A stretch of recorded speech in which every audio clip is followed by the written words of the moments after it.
Brand যারা থাকে তারা একটু চিন্তা করে যে প্রথম একটু কোয়ালিটির দিক দিয়ে বাংলাদেশের প্রোডাক্ট নিশ্চিত অনেক বেটার। সবচেয়ে বড় প্রতারণার সুযোগ তো হইলো যেখানে ফিক্সড প্রাইস নেই। অনলাইন মার্কেটিংও বিশাল একটা জগৎ খুলে গেছে, হাতে গোনা 2-3টা ছাড়া এখন সব জায়গায় আমাদের আউটলেট আছে। ম্যানুফ্যাকচারিং এর দিক দিয়ে আমরা ওয়ার্ল্ডে 2 নাম্বার, কিন্তু আমাদের 1-2টা ব্র্যান্ড কেন দেশের বাহিরে নেই? আমরা প্রতিদিন রাতে যে পোশাকটা পরে ঘুমোতে যাই সেই পোশাকটা পরে কিন্তু অফিসে যাই না। এই যে ভিন্ন জায়গায় ভিন্ন ধরনের সাজ পোশাক, এটাই ফ্যাশন। এই ফ্যাশনকে ঘিরে যে ইন্ডাস্ট্রি, সেটা বাংলাদেশের বাইরে অনেক আগে শুরু হলেও বাংলাদেশে কিছুটা পরে শুরু হয়েছে, অনেকটা 90-এর দশকের দিকে। তো সেটা এখন একটা বিশাল ইন্ডাস্ট্রিতে পরিণত হয়েছে। সেখানে অনেক ধরনের বিষয় আছে যে বিষয়ে অনেকের জানার আগ্রহ আছে। এই ফ্যাশন ইন্ডাস্ট্রির জানা অজানা নানা বিষয় নিয়ে আজকে আমাদের সাথে কথা বলবেন নাইমুল হক খান, ভাইস চেয়ারম্যান, ইনফিনিটি এবং রিচম্যান। আপনাকে বণিকবার্তা স্টুডিওতে স্বাগত জানাচ্ছি। ইনফিনিটির মতো একটা ব্র্যান্ড বাংলাদেশে এখন আমরা সবাই জানি, সবাই চিনি। এই যে আমাদের দেশে এই ফ্যাশন নিজস্ব ফ্যাশন ব্র্যান্ডের যে যাত্রাটা, এই যাত্রাটা আসলে কিভাবে বিকশিত হলো সেই গল্পটা যদি একটু বলতেন। 2002 সালে যেতে হয় তাহলে। জি। 2002 আমরা আমি এবং আমার সঙ্গে আরো দুজন আছেন। জি। একজন এমডি সাহেব, একজন হলো চেয়ারম্যান, তারপর আমরা তিনজন প্রথম এটা চিন্তা করি যে দেশে কিছু একটা করার জন্য। তো আমরা সবাই তখন ইউনিভার্সিটি কমপ্লিট করে তখন ছোটখাটো কিছু একটা বিজনেস আমরা করতেছিলাম। আমার আরো দুজন ওনারা ছিল দেশের বাইরে, ওনারা ওখানে কিছু ইম্পোর্ট তখন মাত্র আমরা শুরু করেছিলাম, কিন্তু ওটাও খুব একটা, যেহেতু মিডল ইস্ট কেন্দ্রিক বিজনেস ছিল, তো ওটাকে আমরা বন্ধ করি। তারপর একটু রিস্ক নিয়েই বলা যায় যে প্রথম আমরা শুরু করি, সেটা ছিল 2003। প্রথম আমরা একটা ব্র্যান্ড করি হলো লুবনান। আচ্ছা। হ্যাঁ, সেটা হলো 32 নাম্বার মেট্রো শপিং মল। আচ্ছা। তো আমাদের শুরুতে যে ব্র্যান্ড ছিল ওটা ছিল লুবনান। আচ্ছা। লুবনান নামে ছিল। লুবনান এটা একটা নাম, একটা অ্যারাবিক বা একটা নাম, যেটা একটা মিডল ইস্টের। লুবনান নামে আরো কিছু অনেক কিছু ব্র্যান্ড আছে। এটা একটা সুন্দর বস্তু থেকেই তো আমরা প্রথম শুরু করি ভালো পাঞ্জাবি। তখন ইন্ডিয়ান পাঞ্জাবির দেশে ব্যাপক চাহিদা ছিল। তখন আমরা চিন্তা করি যে ইন্ডিয়ান পাঞ্জাবি তাহলে আমরা কেন আমরা দেশে করতে পারি না। শুরুতে আমরা ম্যানুফ্যাকচারিং আমরা যাই। তারপর পাঞ্জাবি, সাথে মেয়েদের ড্রেস ছিল। তারপর এখান থেকে আমাদের একটা শোরুম, তারপর দ্বিতীয় শোরুম আমরা আরেকটা নেই রাইফেল স্কয়ার। তারপর থার্ড শোরুম আমরা নিলাম রাপা প্লাজা।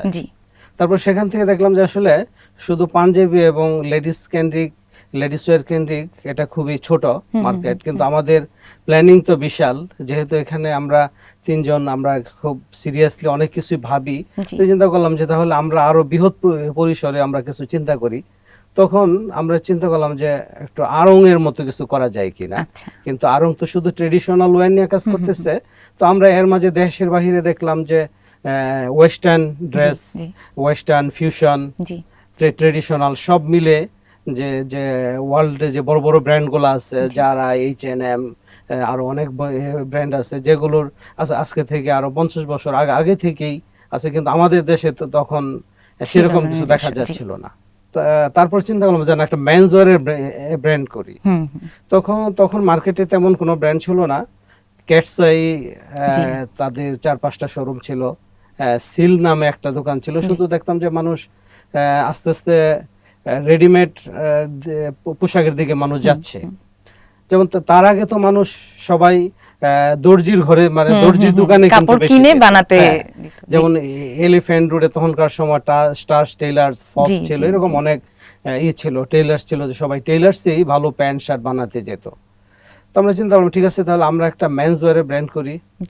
এই তখন আমরা রিচম্যান আরেকটা ব্র্যান্ড করলাম। তো তখন বসুন্ধরা সিটি মাত্র ওপেন হলো। এর মাঝে আমরা বসুন্ধরাতে লুবনানের আরেকটা আউটলেট আমরা যখন করলাম, লুবনানও তখন ছিল যখন রিচম্যান, লুবনান ছিল, এবং লুবনানের ফোর্থ আরেকটা শোরুম যখন হয়ে গেল বসুন্ধরা সিটিতে, তখন চিন্তা করলাম যে না, তাহলে তো বিশাল মার্কেট মেন্স ওয়্যার যেটা আছে, টোটাল মেন্স ওয়্যার যেটা আছে, তাহলে আমরা ওই দিকে যাই। এই আমাদের রিচম্যান করা। তারপর রিচম্যানের শোরুম 2-3টা হওয়ার পরে তখন বসুন্ধরাতে বিশাল বড় বড় ফ্লোর, ফাঁকা ছিল।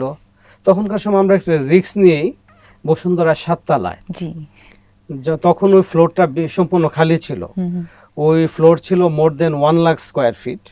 তা আমরা বসুন্ধরা স্কোয়ার ফিটকে আমরা প্রস্তাব দিলাম যে আমরা বড় একটা আউটলেট করতে চাই। আচ্ছা। বসুন্ধরার প্রস্তাব শুনে খুব খুশি হলো, কারণ তাদের মার্কেট তখন খালি, ফ্লোর খালি। তারা বলল ওকে, আপনারা করলে আমরা দিব। আচ্ছা। তা বলল তাহলে আপনারা একা করবেন, তাহলে আমরা আরো কাউকে আমরা নক করি। তারপর এখানে বাটাকে নক করলো, তারপরে এক্সটিসি আসলো, এক্সটিসি, দেশি 10, অ্যাপেক্স, সবাইকে নক করার পরে তো কম বেশি সবাই একটু সাড়া দিল। এবং বসুন্ধরা থেকেও তারা কিছু আমাদেরকে কিছু অপশন দিল, যেটা আমাদের বিজনেসের ক্ষেত্রে খুবই সহায়ক ছিল। যেমন বললো যে ঠিক আছে, তাহলে 6 মান্থ কোনো ভাড়া নিবে না, আচ্ছা, শুধু সার্ভিস চার্জ। তো এটা আমি বলবো যে বসুন্ধরা কর্তৃপক্ষ তখনকার সময় একটা ভালো ভূমিকা ছিল, যে সবাইকে এক ছাদের নিচে আনার জন্য, না হলে তো এটা একটা রিস্কি ছিল। তো ঠিক আছে, তারপর আমরা প্রথমেই খুব ভালো লোকেশন দেখে আমরা সেখানে অলমোস্ট 13,000 স্কোয়ার ফিট জায়গা নিলাম। তো সেখানে আমাদের ইনফিনিটি প্রথম। তো তারপর ইনফিনিটি হওয়ার পরে যখন লোকজন মার্কেটে আসছে, আরেকটা ঈদ, সেম আজকে রমজানের মতো আরেকটা ঈদ আসলো, তখন মানুষ মার্কেট ঘুরতে যেও দেখলাম তো ব্যাপক সারা বললো।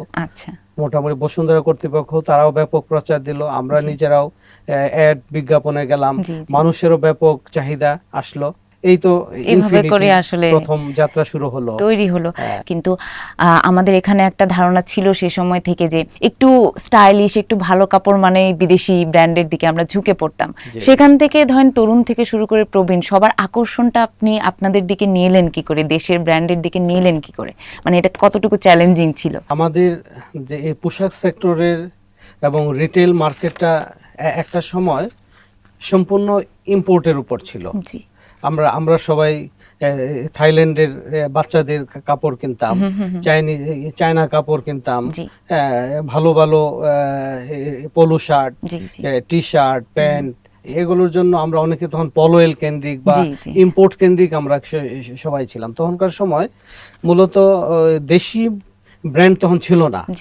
তো দেশি ব্র্যান্ড ছিল না, কিন্তু একটা পর্যায়ে যখন আমরা এরকম ব্র্যান্ড আমরা শুরু করলাম এবং আমাদের পাশাপাশি আরো অনেক আরো কিছু ব্র্যান্ড আসলো। তো যখন সবাই আস্তে আস্তে মার্কেটে আসলো এবং মানুষরা দেখলো যে কোয়ালিটির দিক দিয়ে বাংলাদেশের প্রোডাক্ট নিশ্চিত অনেক বেটার।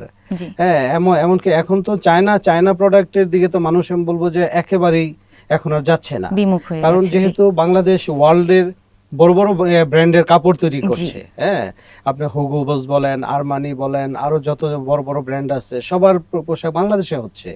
এবং ওয়ার্ল্ডের largest number 2, first China, second হলো বাংলাদেশ। তো ওই ম্যানুফ্যাকচারার, গার্মেন্টস ম্যানুফ্যাকচারার। তো আস্তে আস্তে আমরা ওই সেক্টরটাকে কাজে লাগালাম। হ্যাঁ, ওই কোয়ালিটি, ওই তাদের যে ম্যানুফ্যাকচারিং ইউনিট করে আমরা নিজেরা আস্তে আস্তে ডেভেলপ করলাম। আমি বলবো যে এটা আমাদের জন্য যে খুব বেশি কঠিন ছিল তা না, কারণ কাস্টমার, আমাদের দেশের বিশাল কাস্টমার শ্রেণী, তারা আস্তে আস্তে বুঝে গেছে যে দেশি প্রোডাক্ট এবং দেশি জিনিস অনেক ভালো পসিবল। একসময় ইন্ডিয়ান শাড়ি ছাড়া মানুষ চিন্তাই করতো না, এখন দেশি শাড়ি, অনেক ভালো শাড়ি। আমরা নিজেরাও ইনফিনিটিতে শুরুতে আমরা আমাদের ইন্ডিয়ান শাড়িতে শুরু করেছিলাম, কিন্তু এখন আমাদের এখানে সব দেশি শাড়ি। এমনকি আমাদের দেশ থেকে শাড়ি এখন ইন্ডিয়াতে যাচ্ছে।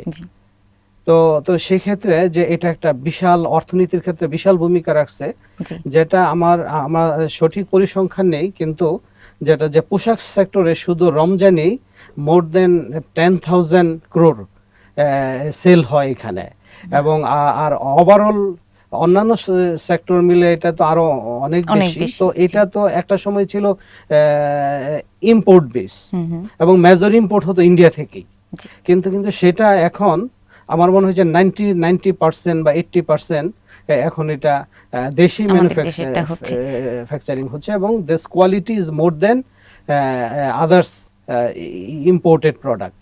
বর্তমানে আমাদের দেশের এবং মোটামুটি পুরো বিশ্বের অর্থনীতিতে তো একটা টেন্সড সিচুয়েশন চলছে, তো এই মুহূর্তে বাংলাদেশের ফ্যাশন ইন্ডাস্ট্রির অবস্থা কি, আপনি কিরকম দেখছেন, কেমন কতটুকু ইফেক্ট করছে বহির্বিশ্বের রাজনীতি আমাদের ফ্যাশন ইন্ডাস্ট্রিকে? এটা যে বর্তমান যে অস্থিরতা, এটা এখনো ফ্যাশন সেক্টরে বা এই বর্তমান যে ঈদ কেন্দ্রিক যে মার্কেট, এটাতে এখনো প্রভাব তেমন একটা পড়ে নাই, কিন্তু হয়তোবা এটার প্রভাব পড়বে খুব তাড়াতাড়ি। আচ্ছা, যেমন আমাদের এই যে ওয়েল সেক্টর যেটা আছে, যে জ্বালানি ফুয়েল, এটা অনেক ফ্যাক্টরিতে পাচ্ছিল না, আমরাই কিন্তু পাচ্ছিলাম না গত 1 মাস যাবত। আমাদের যে ফ্যাক্টরিগুলো সাধারণত গাজীপুরের দিকেই হয়, সেখানে কিন্তু ইলেকট্রিসিটি থাকে না, তো এগুলো ডিজেলের উপর নির্ভরশীল। আমরা ডিজেল অনেক কষ্ট করে আমরা কালেকশন করে ফ্যাক্টরিগুলো চলছে, হ্যাঁ, কিন্তু তারপরেও যে প্রভাবটা বেশি হবে গার্মেন্টস সেক্টরকে কেন্দ্র করে। যেমন ওভারঅল ওয়ার্ল্ডেই এখন সামনে যে অস্থিরতার কারণে গার্মেন্টস সেক্টর যে ইম্পোর্ট বায়ারদের যে আশা, যেমন আপনি দেখেন এমিরাত তার টোটাল ফ্লাইট এখন বলা যায় যে আমাদের এদিকে তারা বন্ধ রেখেছে, এবং ওয়ার্ল্ডের অনেক জায়গায় এখন কেউ একটু বাহিরে যেতে চাইলে একটু চিন্তা করে যাচ্ছে, এবং অনেক জায়গায় ফ্লাইট বন্ধ আছে। তাহলে বায়ারদের আসা যাওয়া কমে যাবে, তারপর বিক্রি কমে যাবে। আর সবচেয়ে বড় মার্কেট হলো এই আমেরিকার মার্কেট, সেখানে একটা অস্থিরতা আছে, এবং ফুয়েলের কারণে আমেরিকার অর্থনীতিতে আস্তে আস্তে প্রভাব পড়তেছে। সেখানে দ্রব্যমূল্যের দাম অলরেডি বেড়ে গেছে, হ্যাঁ, তারপরে ইউরোপের মার্কেটে অলরেডি দাম বাড়া শুরু হচ্ছে, অনেক জায়গায় অনেক প্রোডাক্ট অলরেডি পাওয়া যাচ্ছে না। কিন্তু এটা যদি আরো সুদীর্ঘ হয় তাহলে এটা নিশ্চিত আমাদের এখানে এটা প্রভাব পড়বে। আপনি যেহেতু 2002 এর কথা বললেন, আপনি আসলে অনেক বড় একটা ট্রান্সফরমেশন দেখেছেন, অ্যানালগ থেকে ডিজিটাল যুগের একটা ট্রান্সফরমেশন হয়েছে সব সেক্টরেই। তো ফ্যাশনের জায়গায় এই ট্রান্সফরমেশনটা আপনারা কিভাবে অ্যাডাপ্ট করেছেন? সেই সময় ধরেন প্রচারণাটা কিরকম করে করতেন, এখন এসে ডিজিটাল যুগে কতটুকু পরিবর্তন করতে হয়েছে, বা সেটার প্রভাব কিরকম করে আপনাদের ব্র্যান্ডের উপর পড়েছে, পরিকল্পনাগুলো কতটুকু পরিবর্তন করতে হয়েছে? শুরুতে যদি আমরা চিন্তা করি যে ব্র্যান্ডিং, জি, তখনকার সময় আমাদের যে প্রচারণা ছিল, হয়তো এখনকার প্রজন্ম শুনলে তারা একটু হাসবেও। যেমন আমরা যখন লুবনান আমরা ব্র্যান্ড করে যখন পাঞ্জাবি, তখন আমরা বিশাল পোস্টার করেছিলাম, জি জি, হ্যাঁ, ঈদের সেরা পাঞ্জাবি লুবনান। জি, সেখানে বুলবুল আহমেদ জি কে আমরা মডেল করেছিলাম। তারপর আর নেক্সট ইয়ার আরেকজন জিসান কিংশুক একজন আছেন, ওনাকে ব্র্যান্ড করে আমরা 2 বছর আমরা বড় বড় পোস্টার করেছিলাম। তারপরে বিভিন্ন সিটিতে যখন শপ ওপেন হতো, তখন আমরা বা ঢাকা শহরে ট্রাক আমরা ব্র্যান্ডিং করতাম, হ্যাঁ, ট্রাকে মিউজিক বাজতো এবং শহরের ভিতর দিয়ে ঘুরতে থাকতো। তারপরে ঘোড়ার গাড়ির 2 পাশে আমরা ব্র্যান্ডিং করে তারপর আমরা এটা শহরে ঘুরতে থাকতো। তারপরে আর সবচেয়ে বড় মিডিয়া ছিল তখন পত্রিকা, হ্যাঁ, পত্রিকা, টেলিভিশন, টিভি এড ছিল খুবই, এটা একটু ব্যয়বহুল ছিল, তখন তো এত টিভি ছিল না, হ্যাঁ, তখন প্রাইভেট চ্যানেল 2-3টা ছিল, হ্যাঁ, আর বিটিভি ছিল। তো তখনকার সময় এগুলা ক্ষেত্রে, তারপরেও তখনকার সময় মানুষ এর মাধ্যমেই মানুষ তখন, কারণ এগুলোর প্রতি মানুষের নজর ছিল। তারপর যখন এখন তো ডিজিটাল যখন আসলো, আমি বলবো যে এটা কঠিন না, এখন আরো সহজ হয়েছে। আচ্ছা, এখন একটা মেসেজ, আমার প্রোডাক্ট, আমার ব্র্যান্ডের মেসেজগুলা আমি চাইলে আপনাকে দিনে 10 বার আমি দেখাইতে পারি। কিন্তু তখনকার সময় কিন্তু হয়তো আপনার চোখে পড়তো পেপার আপনি যদি দেখতেন, অথবা আপনি যদি টিভি দেখতেন তাহলে আপনার চোখে পড়তো, কিন্তু আপনি এখন তো দেখতে পাওন না। আপনি মোবাইলে হাত দিয়ে স্ক্রল করার সঙ্গে সঙ্গে দেখা গেল যে বিজ্ঞাপন চলে আসছে। তো এখন আমরা আমাদের মেইন বাজেট এখন আমরা দিচ্ছি সোশ্যাল মিডিয়া, ইউটিউব, তারপরে এই মোবাইল কেন্দ্রিক প্রচারণার ক্ষেত্রে, হ্যাঁ, প্রচারণা। তো এখন এখানে বাজেট যে যত বেশি এখানে বুস্টিং করবে, বাজেট দিবে, তার তত প্রচারণা হবে। এবং এর মাধ্যমে এখন তো অনলাইন মার্কেটিং ও বিশাল একটা জগৎ খুলে গেছে। যদিও আমাদের দেশে এখনো অনলাইন মার্কেটিংটা খুবই সীমিত, সেটা বলবো যে সেটা এখনো 10-20% হয় নাই, কিন্তু যদি আমরা ওয়ার্ল্ডের অন্যান্য ব্র্যান্ড এবং অন্যান্য দেশে দেখি, সেটা কিন্তু 60-40 হয়ে গেছে। 60% অনলাইন বা 70% অনলাইন আর 30 থেকে 40% হলো শপে যে ফিজিক্যালি পারচেজ। জি। কিন্তু এটা আমাদের দেশে আস্তে আস্তে চেঞ্জ হবে। হুম হুম। হ্যাঁ, যখন যখন ব্র্যান্ডগুলোর প্রোডাক্টের কোয়ালিটি একটা একটা পর্যায়ে আসবে, কারণ এখন অনলাইনে কিনতে গেলে অনেক ধরনের প্রতারণার জি জি সুযোগ থাকে। জি। তো সেই জন্য কিন্তু এটা আস্তে আস্তে ডে বাই ডে বাড়তে থাকবে। যারা উদ্যোক্তারা নতুনভাবে শুরু করতে চায়, নিজের একটা ব্র্যান্ড দাঁড় করাতে চায়, আপনার অভিজ্ঞতা থেকে তাদের জন্য যদি কিছু বলতে চান, কোনো পরামর্শ, তারা কি কি বিষয়গুলো মাথায় রেখে একটা ব্র্যান্ড শুরু করবে? যারা নতুন উদ্যোক্তা জি নতুন কিছু করতে চায়, সেটা পোশাকের ব্র্যান্ডিং হোক, সেটা গাড়ির বিজনেস হোক, গার্মেন্টস ম্যানুফ্যাকচারার হোক, আদার্স যে কোনো ম্যানুফ্যাকচারার। এখন তো ম্যানুফ্যাকচারিং বিজনেস ভালো জি ওয়ার্ল্ডে। জি। হ্যাঁ, এবং বাংলাদেশের জন্য খুবই ভালো, হুম হুম। কারণ ইম্পোর্ট এখন অনেক ট্যাক্স, ভ্যাট ট্যাক্স যোগ হয়েছে। জি কাজেই এখানে যদি চাই যে আমি একটা সিজার কোম্পানি করতে চাই, জি। একটা তালার একটা মানে আমি ছোট শিল্প বলতেছি, জি আমি একটা করতে চাই, এরকম অনেক প্রোডাক্ট আছে। আমরা যদি দেখি এরকম শত শত প্রোডাক্ট আছে যেটা এখনো ইম্পোর্ট হচ্ছে। জি তো নতুন উদ্যোক্তারা চাইলে কিন্তু ছোটখাটো মেশিন কিন্তু চাইলে খুব অল্প পয়সায় কিন্তু কিনা যায়। জি এবং যদি কেউ ফ্যাশন ব্র্যান্ডও আসতে চায়, জি তবে এখানে একটা গোপন জিনিস আমি আজকে সবার মাধ্যমে আমি একটু প্রকাশ করে দিচ্ছি। জি। আপনি যখন জিজ্ঞাসা করবেন যে আপনার বিজনেস কেমন চলছে, বড় বিজনেস, জি। না একদম খুব খারাপ, সেই বিজনেস আর এখন নাই।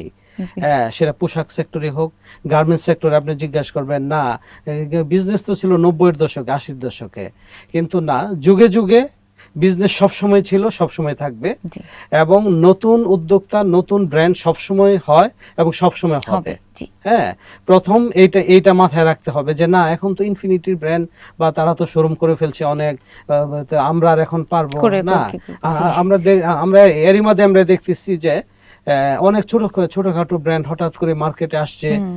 এসে তারা সামথিং ডিফারেন্ট কিছু করার চেষ্টা করছে। জি আমি যদি চোখ বন্ধ করে শুধু খালি তাকে ফলো করি, জি ফলো তো আমাকে করতেই হবে, জি কাউকে না কাউকে ফলো তো আমাকে করতেই হবে, কিন্তু এর সাথে আমি নতুন কি যোগ করতে পারি। জি। হ্যাঁ, লিকেজ কি, বড় ব্র্যান্ড সে বড় হতে পারে, কিন্তু তারও তো অনেক কিছু লিকেজ leakage আছে। জি হ্যাঁ, যখন বড় হয় তখন লিকেজটা আরো বেড়ে যায়। জি। হ্যাঁ, তো তখন তাহলে ওই সকল জায়গাকে আমাকে দেখতে হবে জি। যে কি করা যায়। তাহলে ওই সকল জায়গা করে যারা নতুন আছে, আমি বলবো যে আত্মবিশ্বাস, জি অনেস্টি, জি পরিশ্রম, জি হ্যাঁ, সাথে যদি শুরু করে, জি এবং অনেস্টি, বিজনেস করতে হলে তাকে থাকতেই হবে কোয়ালিটি, জি নো কম্প্রোমাইজ উইথ কোয়ালিটি। জি তাহলে সে অবশ্যই সে আর কি ভালো করতে পারবে। জি। সে যে আজকে শুরু করুক, আগামী দিন শুরু করুক, হ্যাঁ, কিন্তু আমি নিশ্চিত বলে দিতে পারি সে ভালো করবেই। ভোক্তা যারা আছেন তারা অনেক সময়, আপনি কিছুক্ষণ আগে বলছিলেন অনলাইনে কিনতে গেলে অনেক সময় ঠকে যায়, অফলাইনে অনেক সময় দেখেও বুঝতে পারে না যে কোনটা আসলে ভালো, কোন কাপড়টা খারাপ। আমরা যদি একদম খুব বেসিক জায়গা থেকে জানতে চাই, একজন ভোক্তা হিসেবে আমি কি করে বুঝবো যে এই কাপড়টা ভালো, এই কাপড়টা খারাপ, এটা আমার নেওয়া উচিত, এটা উচিত না, এরকম কি কোনো বর্ডার লাইন আছে কিনা যেটা ভোক্তাকে সাহায্য করবে বুঝতে যে এই ব্র্যান্ডটা ভালো, এই কাপড়টা ভালো, এটা আমি এই দাম দিয়ে নিতে পারি? সেই জন্য তো এখনই তাহলে যে বলতে হয় যে ব্র্যান্ডের কথা। জি ব্র্যান্ড যারা থাকে তারা একটু চিন্তা করে যে প্রথম একটু জি কোয়ালিটি থাকার জন্য, মানে কোয়ালিটি প্রোডাক্ট কাস্টমারকে দেওয়ার জন্য। জি এই জন্য আমি যে চিন্তা করব যে শুধু প্রাইজের দিকে লক্ষ্য না করে, জি হ্যাঁ, তো অবশ্যই কেনাকাটার ক্ষেত্রে বাজেট অনুযায়ী প্রাইস আমাকে দেখতে হবে। হ্যাঁ, তো সেই ক্ষেত্রে আমি বলবো যে যারা একটু ব্র্যান্ড হিসাবে পরিচিত হয়েছে, জি তারপর এই ধরনের আউটলেটে যদি যায়, জি তাহলে প্রতারণার একটু কম হবে। সেই ক্ষেত্রে একটা ফিক্সড প্রাইসও থাকে অনেক সময়। জি ফিক্সড প্রাইস জিনিসটা কিন্তু ভালো। আচ্ছা এখনো অনেক আউটলেট আছে, আমরা দেখবো যারা পাকিস্তানি, ইন্ডিয়ান থ্রি পিস বিক্রি করে জি পিঙ্ক সিটিতে বা জি। বসুন্ধরাতে, এরকম অনেক দোকান আছে, হঠাৎ করে যাওয়ার সাথে সাথে বিশাল দাম চাচ্ছে। হুম হুম হুম। দাম চাচ্ছে তো 10,000 টাকা, কিন্তু শেষে সে 4,000 টাকা বিক্রি করতেছে। জি তাহলে সবচেয়ে বড় প্রতারণার সুযোগ তো হইলো যেখানে ফিক্সড প্রাইস নেই, আচ্ছা এইখানে। কিন্তু যখন ফিক্সড প্রাইস থাকে তখন কিন্তু এইখানে প্রাইজের ক্ষেত্রেই কিন্তু সে প্রতারিত হচ্ছে না। করছে না জি দ্বিতীয়ত, যদি তার ব্র্যান্ড ভ্যালু থাকে, হ্যাঁ, যদি তার থাকে একটু, তাহলে সেখানেও তার প্রতারিত হওয়ার সম্ভাবনা কম থাকে। আর আরেকটা হলো যে ব্র্যান্ডগুলো কাস্টমার সার্ভিস, তো সেই ক্ষেত্রে বলবো যে কাস্টমারও তারাও যথেষ্ট সচেতন থাকে, জি। নিজেরা একটু দেখে শুনে কিনলে প্রতারিত হবে না আশা করি। ইনফিনিটির ঢাকার যে আউটলেটগুলো আছে সেগুলোতে তো আমরা যাই, আমরা জানি। ঢাকার বাইরে আসলে প্রসারটা কতটুকু হয়েছে, কোথায় কোথায় আউটলেট আছে, আরো কিভাবে এটাকে প্রসার করার পরিকল্পনা আছে আপনার? ইনফিনিটি তো এখন যদি কোয়ান্টিটির দিকে দেখি, এখন ঢাকার চেয়ে ঢাকার বাহিরেই কিন্তু এখন শোরুম বেশি। আচ্ছা। কারণ এই বিশাল প্রায় 20 কোটি মানুষের দেশ, ক্রয় ক্ষমতা সম্পন্ন ক্রেতা এখন দেশের সব জায়গায় ছড়িয়ে ছড়িয়ে আছে। জি। আর এখন তো শুধু ঢাকা কেন্দ্রিক নেই, আগে বিভাগ ছিল একটা দুটা, এখন বিভাগের সংখ্যা বেড়ে সম্ভবত 7টা হয়ে গেছে। তো বিভাগীয় শহরগুলোতে আমাদের শোরুম আছে, তারপর জেলা শহরগুলোতে শোরুম আছে। এখন আমাদের জেলা শহর বলা যায় হাতে গোনা 2-3টা ছাড়া এখন সব জায়গায় আমাদের আউটলেট আছে। দেশের বাইরে কি এটাকে নিয়ে যাওয়ার পরিকল্পনা আছে কিনা? বাংলাদেশের বাইরে? দেশের বাইরে নেওয়া যাওয়ার আমরা অনেকবারই প্ল্যান করেছিলাম। সেই ক্ষেত্রে আমাদের দেশের যে গভর্নমেন্টের যে নীতি আছে, যে বাহিরের ইনভেস্টমেন্টের ক্ষেত্রে যথেষ্ট প্রতিবন্ধকতা আছে। এটা সেই ক্ষেত্রে যদি এটা কি আরো সহজ হয়, যদি সহজ করা যায়, যে হ্যাঁ, কারণ সেখানে হলে তো আমাকে বিনিয়োগ করতে হবে আর কি বাহিরে। তো এইটা যদি গভর্নমেন্ট থেকে আরো সহজ হয়, এবং আমরা নেক্সট যে নতুন গভর্নমেন্ট আসছে তাদেরকে আমরা তাদের সঙ্গে আমরা কথা বলবো, হ্যাঁ, বিনিয়োগ বোর্ড আছে তাদের সঙ্গে, যে আমরা কিছু আউটলেট বাহিরে করতে চাই। হ্যাঁ, কারণ আমাদের যে প্রোডাক্টের কোয়ালিটি, আমাদের পরিচিত যারা আছেন অনেকেই বলে থাকে যে কেন ইনফিনিটি বাহিরে নাই। কারণ এই আমাদের যে কোয়ালিটি, যে বাহিরের অনেক ব্র্যান্ডের কোয়ালিটির চেয়েও তো ইনফিনিটির কোয়ালিটি ভালো, বা অন্যান্য ব্র্যান্ড আছে তাদের কোয়ালিটি ভালো, তাহলে আমাদের ব্র্যান্ডগুলো কেন বাহিরে যাচ্ছে না? এটা অনেকেরই প্রশ্ন, যে ম্যানুফ্যাকচারিং এর দিক দিয়ে আমরা ওয়ার্ল্ডে 2 নাম্বার, কিন্তু আমাদের 1-2টা ব্র্যান্ড কেন দেশের বাহিরে যায় না? এটা হওয়া উচিত এবং থাকা উচিত। সেই ক্ষেত্রে যদি গভর্নমেন্ট এমন কোনো পরিকল্পনা সামনে নেয় যে যারা বাহিরে আউটলেট করতে চায়, হ্যাঁ, যে তাদেরকে একটা অ্যামাউন্ট গভর্নমেন্ট অ্যাপ্রুভ দিবে, যে এর মাধ্যমে তারা বাহিরে বিনিয়োগ করবে, এবং ওইটা যে উইদিন 5 ইয়ার্সের মাধ্যমে আবার আস্তে আস্তে এটা রিটার্ন আনবে। তো সেই ক্ষেত্রে আমরা তো বলবো যে এর 5 গুণ আমরা আরো রিটার্ন আনতে পারবো। হ্যাঁ, তো সেই ক্ষেত্রে প্রথমে এটা গভর্নমেন্টের কিছু নীতি নির্ধারণী যারা আছে তাদেরকে এটা একটু সিদ্ধান্ত নিতে হবে, যে ব্যাপারটাকে আরো সহজ কিভাবে করা যায়। জি, প্রিয় দর্শক, এই ছিল আমাদের আজকের আয়োজন। ফ্যাশন নিয়ে জানা অজানা অনেক কথা আমরা জানলাম। উদ্যোক্তাদের জন্য যেমন কিছু পরামর্শ পেলাম, ভোক্তাদের ক্ষেত্রেও কিছু পরামর্শ পেলাম। যারা ফ্যাশন নিয়ে একটু আগ্রহী আছেন তাদের জন্য আজকের এই বিশেষ পর্বটি বিশেষ কাজে লাগবে বলে আমরা মনে করি। বণিক বার্তার পরবর্তী আবার কোনো আয়োজনে আপনাদের সাথে দেখা হবে, কথা হবে। সেই পর্যন্ত ভালো থাকবেন, সুস্থ থাকবেন।